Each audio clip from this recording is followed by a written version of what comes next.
코인 왕자입니다. 자, 오늘은 오랜만에 리플 위협적 경계선이 어디일지 한번 확인해 보겠습니다. 왜 리플을 오늘 가지고 왔냐면 오늘이 너무 중요해서 리플한테. 그래서 좀 가지고 와봤고요. 지금 비트코인은 간략하게 좀 설명을 드리면 잦은 상승 하락이 많을 겁니다. 이게 올라갔다가 밀렸다가 이게 올라갔다 밀렸다 이렇게 그리고 이제 흔들어대고 그리고 또 올라가도 어차피 하방 쪽으로 떨어진다는 거를 꼭 기억하셨으면 좋겠어요. 전체적인 방향은 아무리 반등이 나와도 하방의 압력이 더 크다는 거. 예. 자, 근데 이제 오늘 리플을 좀 중요하게 봐야 될 거는 여러 가지 포인트가 있습니다. 가장 적게 밀렸죠. 이번에 그 도치코인하고 헤데라 이런 애들 이슈가 됐었던 코인들보다도 가장 적게 밀리고 많이 올라갔거든요. 근데 이제 문제가 계엄령 터진 이후에 4주간 행보로 가장 길게 버텨준 코인 중 하나입니다. 자, 근데 이제 이게 이제 왜 문제가 되냐면, 오랫동안 잘 버텨줬잖아요. 지금 다른 코인들은 모양이 어떠냐면, 얘랑 같이 갔었던 도지나 이런 애들 보면 상승해주고 횡보 나왔다가 이렇게 밀려서 횡보 나오고 지금 이런 상태란 말이에요. 근데 얘는 전체적으로 올라오고 나서 상승하라 상승하라 거의 박스권 이렇게 보면은 하단부 정도에 위치돼 있어요. 그래서 깨지지 않았다 이제 이렇게 좀 보는 건데 중요한 거는 기간 자체가 이게 4주간 횡보였잖아요. 다른 애들은 한 3주에서 2주 정도 횡보 나오고 무너졌는데 그러면 이제 어떻게 횡보 기간이 길수록 강한데 붕괴될 경우 굉장히 위험해질 수 있습니다. 자, 이거를 말씀드리고 싶어서 오늘 좀 가지고 왔어요. 되게 위험해요. 근데 그 자리가 또 하필 어디냐면은 여기입니다, 오늘. 오늘 이 경계선. 여기 이제 잘 보셔야 되겠죠? 지금은 이제 장중이라서 뭐 살짝 이탈된 걸로 나오긴 하지만 내일 종가까지 확인을 해야 되겠죠. 왜냐면은 이제 밑꼬리 달고 올려준 적도 있기 때문에 내일 아침 종가로 확인해서 좀 정확하게 보고 가도 될 것 같습니다. 만약에 이제 여기서 반등이 나온다 그러면 이렇게 밑꼬리 달고 올라가 준다면 다시 이런 시세가 한번 나올 수 있거든요. 그럼 전체적으로 박스 안에서 놓을 수 있는 자리가 생기는데 만약에 이제 그렇지 않고 이 구간이 깨진다 그러면 4주간 횡보 끝에 무너지는 거기 때문에 하락폭을 피할 수는 없습니다. 하락폭만이 아니라 기존에 들어왔었던 리플의 수급이 일시적으로 나갈 수 있는 가능성도 있어요. 첫 번째, 두 번째 가장 큰 수급이 들어왔었는데 이 둘 중에 하나 정도에 해당되는 수급 정도는 나갈 수 있다. 그러면 이제 떨어지게 됐을 때 어디까지 밀릴 수가 있냐면 여기까지 좀 봐야 될 것 같아요. 이렇게 이제 달러 기준상 1.5에서 한 1.6 정도, 지금 2.1이기 때문에 0.5에서 한 0.6달러 정도 하락이 될 것 같습니다. 그냥 이제 편하게 그냥 이렇게 지금 요 꼭대기 대비 요만큼 밀렸잖아요. 이거 밀린 거 대비 한 번 더 빠진다고 보시면 돼요. 붕괴가 되었을 때 그렇게 이제 확인을 해야 되고, 그러면 왜 공간을 여기까지 이렇게 길게 보냐. 지금 이게 비트코인하고 리플도 마찬가지인데 동시 사이클이 왔죠.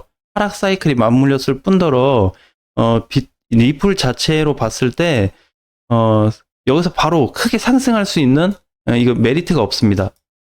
근거가 없어요. 이유가 없습니다. 대신에 하락에 대한 메리트는 굉장히 많아요. 이게 분봉상 성립도 그러고 상승 후 조정 때 이제 수급이 없죠. 반등 수급은 있었는데 이때 보면은 이렇게 중간에 두 번 정도 반등 수급이 들어왔었거든요. 근데 이 수급 때 보게 되면 초창기에 들어왔었던 거래보다 훨씬 더 적은 거래에 속하기 때문에 이거는 이제 제대로 된 수급이 들어왔다라고 볼 수는 없습니다. 그러니까 뭔가 밑에서 누가 받쳐주긴 한 것 같은데 실질적으로는 무너질 수 있는 포인트가 더 강해졌다는 거죠. 이렇게 오랜 기간 동안 밀리면 받고 밀리면 받았던 리플 코인이 무너지게 되면 엄청난 이슈거리가 돼버립니다. 자, 그리고 이제 두 번째는 뭐냐면 지금부터 이제 리플이 하락될 걸로 어차피 예상을 좀 해야 돼요. 여기가 지금 안 깨지고 있지만 전개상 여기가 안 깨지고는 있지만 이게 안 깨져도 이번 주 안에 부셔질 가능성이 더 높습니다.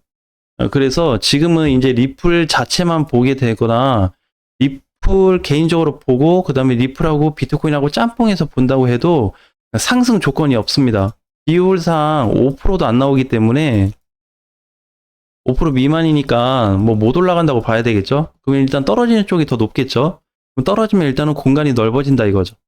근데 기간 자체는 2주 이상이 이제 발생이 될 거고 그 사이에서 이제 만들어질 수 있는 게 뭐냐면 시간입니다. 시간. 언제 찍고 바닥에서 돌 거냐 이제 그게 중요해지는데 지금 굉장히 이제 짧게 본 게 이제 여기 구간이에요.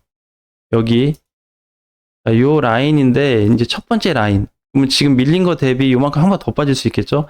최악으로 많이 빠진다 그러면 초기 들어왔었던 거래 기준까지 내려올 수가 있습니다.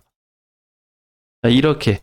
물론 이제 리플이 만약에 비트코인이나 다른 코인들과 다르게 이게 좀 천천히 빠져준다. 이렇게만 천천히 느슨하게 이렇게 가준다 그러면 그렇게 큰 데미지를 받으면서 갈 것 같지는 않아요. 그런데 이제 이렇게 갈 가능성이 있다고 좀 만약에 본다면 여기를 찍을 가능성은 없습니다. 이렇게 천천히 빠진다 그러면. 근데 만약에 비트코인과 동시에 시장 하락폭을 그대로 맞는다 그러면 단기간에 여기를 와도 조심을 해야 되는 게 다음 공간까지 열려 있다는 거. 그래서 두 가지 포인트를 알고 계셔야 돼요.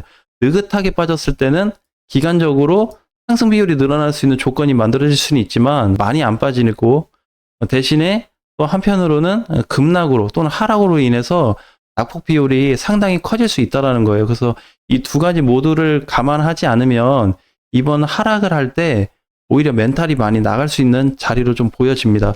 가장 중요한 거는 지금 이제 리플이 조정이 끝나고 나면 올라갈 수 있는 자리가 많이 커질 거예요.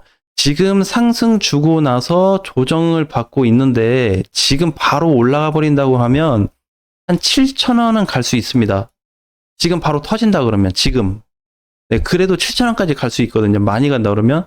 근데 상승 비율이 5%가 안 되잖아요. 그럼 하락되고 나서 간다 이렇게 봐야 되겠죠. 그래서 조정을 받고 나서 간다고 했을 때 10,000원 이상을 보셔도 될 것 같아요. 대신에 10,000원 이상을 보기까지는 시간이 많이 소요될 겁니다. 네, 그때까지는 이제 뭐 정신적으로도 많이 힘들 거고 또 혹시 모를 상패 관련해서도 걱정을 좀 해야 될 거고요. 이제 뭐 그런 거 있잖아요. 도지코인하고 리플이 이제 최근에 이슈가 됐는데 아무튼 잘 올라갔잖아요. 근데 이제 문제가 뭐냐면 이렇게 이제 이슈가 된 코인들은 사실 주의를 많이 하셔야 됩니다.